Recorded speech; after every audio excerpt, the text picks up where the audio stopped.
चैत्य भूमि के बाद यहाँ मानस स्तंभ से आगे बढ़ने के बाद मानस स्तंभ के चारों तरफ एक एक बावड़ी है, सुंदर सुंदर नाम है उनके, विजया, वैजयंती, जयंती ऐसे। और बावड़ी के दोनों तरफ दो दो कुंड हैं, सुंदर एक एक कुंड। उनमें मनुष्य और देव अपने पाँव की धूली धोते हैं। पाँव धो करके जाना चाहिए मंदिर में, वहाँ वो भी व्यवस्था है। कुंड में, बावड़ी में कहाँ उतरना, कुंड है दोनों तरफ, आराम से पाँव धो आगे जाओ। चैत्य प्रसाद भूमि को घेर करके, ये आगे का अब नया पोर्शन चालू होगा, इसको घेर करके इनके गोपुर द्वारों पर भी मंगल द्रव्य, निधि और धूप घट रखे रहते। यहाँ से जो नया स्टेप चालू हो रहा है वहाँ पर भी ये सब व्यवस्था है। और इसके बाद जैसे ये भूमि का प्रांगण खत्म हुआ, ये लगभग बैठेगा महावीर स्वामी के समोषण में लगभग 1 किलोमीटर मान लो, 1-1.25 किलोमीटर जैसा है पूरा जो ये रचना बता रहे हैं। और इसके बाद खातिका भूमि आएगी, खाई जिसमें पानी बह रहा है। नगरों के बाहर पहले खाई बनाई जाती थी कि नहीं, कि कोई राजधानी में अचानक घुस नहीं जाए, इस टाइप की सुंदर खाई, लेकिन वो सुंदर है।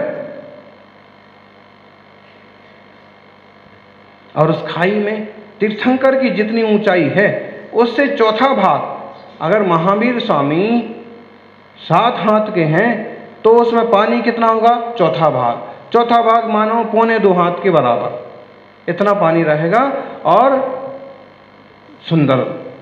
उसके बाद चूंकि आदि पुराण में खातिका भूमि का उल्लेख नहीं, खालिका भूमि का उल्लेख है, चैत्य प्रसाद भूमि का उल्लेख नहीं है। इसके बाद आती है दूसरी वेदी।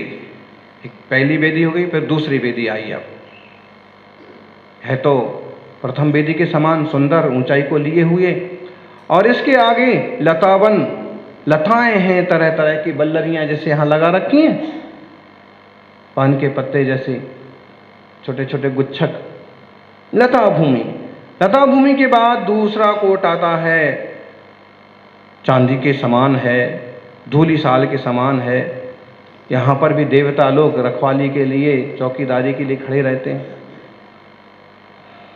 इसके आगे चौथी उपवन भूमि है, वन भूमि, उपवन भूमि, और उसमें अशोक, सप्तच्छद, चंपक, आम्र, 4 दिशाओं में 4 तरह के वृक्ष हैं, फल हैं।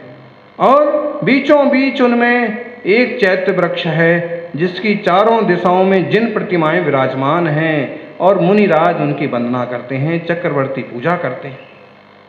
और वन भूमि में बावड़ियों के जल में, यहाँ जो बावड़ियाँ हैं उसके जल में मुंह देखने पर अपने 7 भाव दिखते हैं।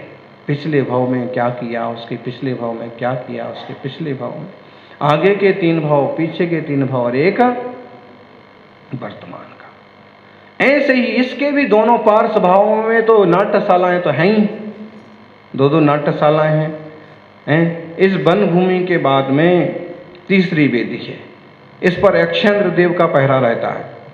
5वीं ध्वज भूमि है जिसमें सिंह, गज, वृषभ, गरुण, मयूर, चंद्र, सूर्य, हंस, कमल, चक्र, ऐसे 10 चिन्हों से चिन्हित ध्वजाएं हैं, 108, 101।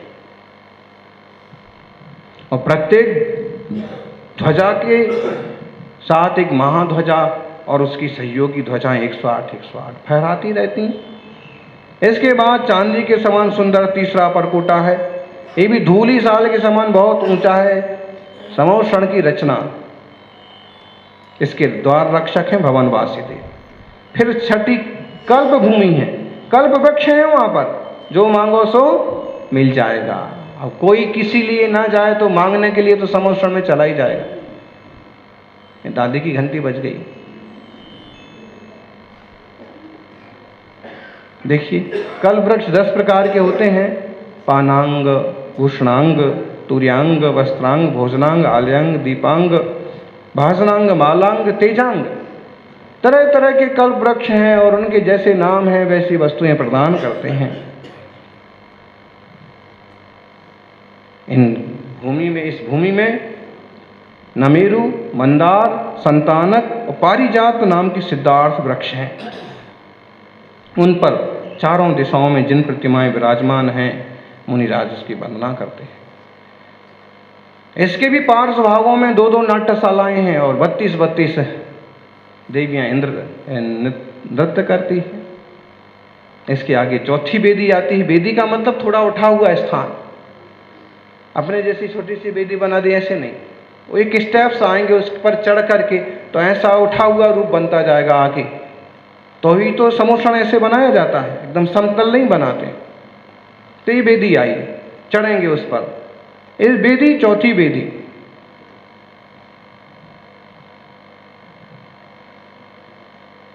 यहाँ पर भी गोपुर द्वार है, बढ़िया रचना है। भवनवासी देव यहाँ पहरा देते हैं। फिर भवन भूमि आती है, जहाँ भवन बने हुए हैं और भवनों में देवताओं के नृत्यगान होते रहते हैं, जिनाभिषेक होता रहता है जहाँ मूर्तियाँ विराजमान हैं। और यहाँ पर भी दोनों तरफ नाट्यशालाओं की बजाय 9 स्तूप हैं, और उन स्तूपों को कहते हैं भव्य स्तूप। इतने सुंदर और चकाचौंध वाले हैं कि मिथ्या दृष्टि तो इनके सामने अंधे हो जाते हैं, उनको सूझता नहीं है कि इधर जाना है कि इधर रास्ता है, और वो समोषण में नहीं पहुंचते हैं, ऐसा उल्लेख भी आता है। भव्य स्तूप से आगे नहीं जा पाते। यहाँ तोरण द्वार बने हैं, छत्र लटक रहे हैं, ध्वजाएं फहरा रही हैं ऐसे। और स्फटिक के समान आगे चौथा कोट है। स्फटिक आर पार दिख सकता है, लेकिन है मजबूत कोट। इसके गोपुर द्वार पर मरकत मणि से बने हैं और कल्पवासी देव पहरा देते हैं। ऐसी 7 भूमियों के बाद होती है 8वीं श्रीमंडप भूमि। और श्रीमंडप भूमि के बीचों बीच, श्रीमंडप भूमि जो है बीचों बीच सेंटर में तो 3 कटनियों के ऊपर बैठते हैं तीर्थंकर, लेकिन इस श्रीमंडप भूमि के भी 12 हिस्से होते हैं।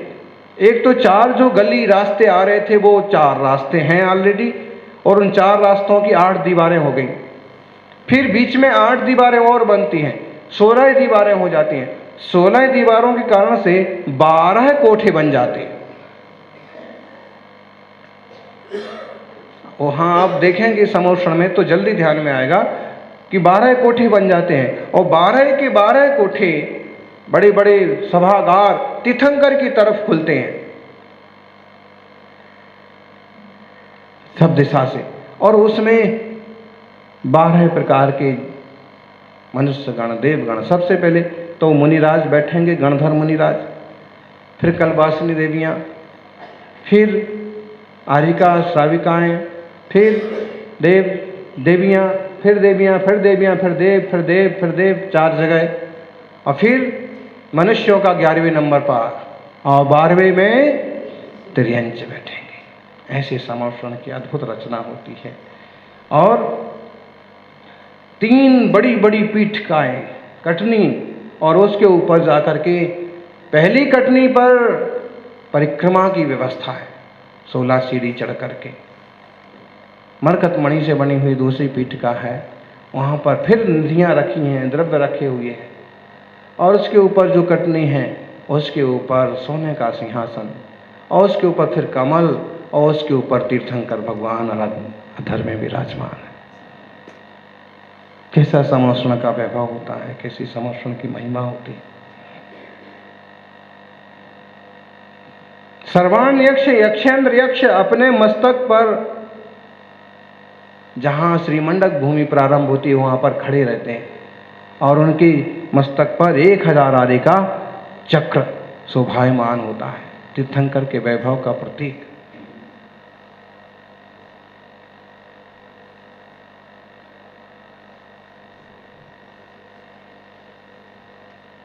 तरह तरह की ध्वजाएं, तरह तरह के बंदरवार। अब कल्पना कर सकते हैं तीर्थंकर की धर्म सभा कैसी महान, कैसी विशाल होती, जहां मानस्तंभ के दर्शन करके गौतम जैसे महापंडित और महाअभिमानियों का अहंकार चूर हो गया। जब मानस्तंभ की ऐसी महान और विचित्र रचना है, तो पूरे समोषण की रचना की बात क्या करिएगा।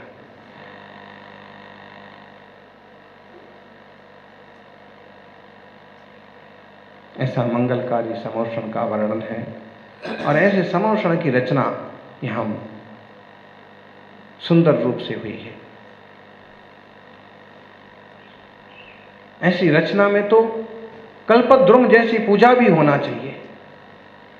भले छोटे स्तर पर करो, भले खुद ही करो, लेकिन होना चाहिए। रोज दर्शन करना चाहिए और कल्पना करना चाहिए कि कैसा अद्भुत वैभव तीर्थंकरों का रहा। सज्जनों, जिनने वैभव चाहा उन्हें वैभव नहीं मिलता है, और जिनने वैभव को ठुकराया उन्हें समोषण जैसा वैभव मिलता है।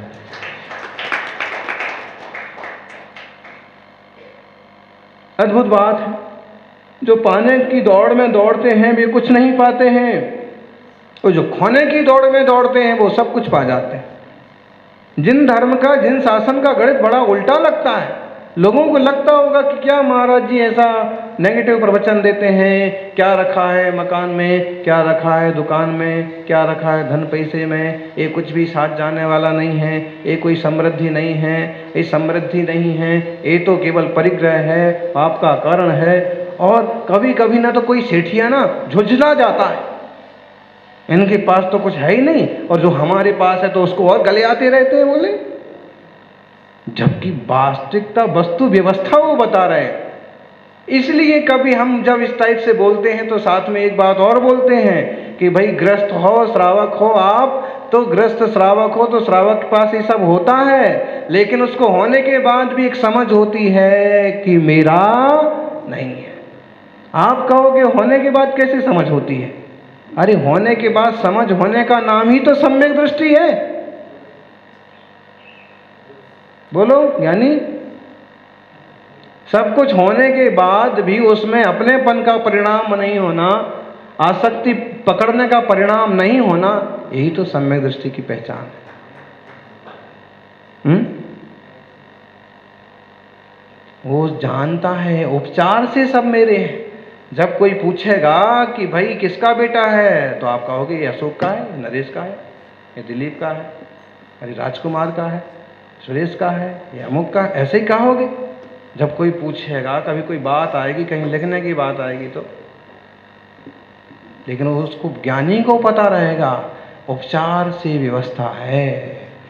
वास्तव में आत्मा का कोई बेटा नहीं होता है, आत्मा तो शुद्ध चैतन्य घन है, आत्मा का कोई रिश्ता नहीं होता है। लेकिन आप जिस जगह पर बैठे हो, जिस प्रांगण में हो, वर्तमान की जो आपकी दशा है, उस हिसाब के व्यवहार को आप अचानक नहीं छोड़ सकते, और अचानक छोड़ने की हिम्मत है तो फिर वहां नहीं बैठ सकते। फिर कहाँ बैठना पड़ेगा? फिर यहाँ बैठना पड़ेगा, क्योंकि यहाँ बैठने के बाद आपको किसी से कुछ ना बोलोगे तो भी चल जाएगा, कोई रिश्ता ना निकालोगे तो भी चल जाएगा। क्यों? अब आप निश्चय में आराम से शुद्ध चैतन्य में डूबे रहो। वहाँ हो तो जब व्यवहारिक बात आएगी तो आपको व्यवहारिक जवाब सवाल करना पड़ेगा।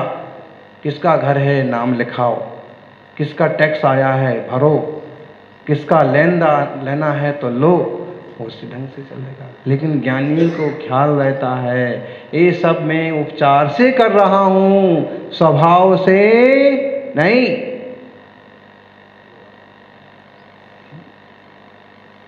हम अगर कभी चिंतन करते हैं ना कि आचार्य पद पर विराजना ये भी एक तरह से उपचार है, व्यवहार है।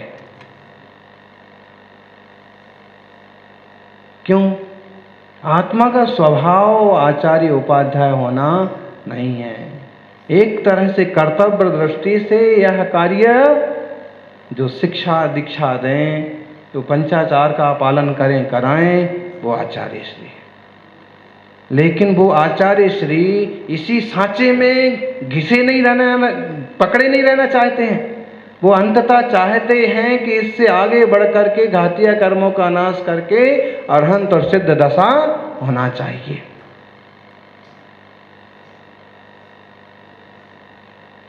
वेद विज्ञान की दशा बड़ी निर्मल होती है ज्ञानी। बड़ी पवित्र होती है और सारी दुनिया में गिनती के लोगों को प्राप्त होती है ये दशा। जैसे कहने वाले इसको गिनती के मिलते हैं और सुनने वाले भी गिनती के मिलते हैं, फिर इस दशा को पाने वाले तो और कम गिनती के होते हैं, नहीं तो सिर्फ बाहर उलझे रहते हैं। सौभाग्यशाली हैं ये श्रमण जो यहाँ तक पहुँचे हैं। और आज तत्व की बात तल्लीनता से, तो आप सौभाग्यशाली हैं, मुनि ग्रंथों के प्रति रुचि है, वचनों के प्रति रुचि। एक वचन कभी कभी जिंदगी के 1000 प्रवचन से भी ज्यादा काम कर जाता है। कभी कभी जिंदगी में सुने हुए 1000 प्रवचन से भी ज्यादा एक प्रवचन काम कर जाता है। इसलिए स्वाध्याय करना, जिनवाणी सुनना, प्रवचन सुनना, इससे जीवन मंगलमय होगा। अद्भुत महिमा के धारे तीर्थंकर और उनके समोषण की महिमा तो कौन करे। जब चक्रवर्ती कल्पद्रुम पूजा करता है समोषण में जाके, तो उसकी ऐसी अद्भुत रचना देख के ऐसी तरह तरह की पूजा करता है। और मूलतः ये चक्रवर्ती ही करते हैं समोषणों की पूजा। तो फिर चतुर्मुख पूजा होती है एक, जैसे महामंडलेश्वर राजा करते हैं। फिर एक पूजा होती है सदार्चन, जिसे हमेशा आप लोग हम सभी कर सकते हैं, रोज उदक चंदन करना। और सदार्चन में मंदिर के लिए भूमि दान देना, मंदिर बना देना, ये भी सदार्चन में आता है। मंदिर के लिए द्रव्य देते रहना, ये भी सदार्चन में आता है। श्री जी को कोई मतलब नहीं है उससे आपके ही परिणामों का नापतोल होता है। आप समोषण बनाओगे और चंद्र पे भगवान आगे खुश हो जाएंगे और कहेंगे वरदान मांग लो दादी, ऐसा कुछ होने वाला नहीं है। क्यों? वो तो मोक्ष में विराजे।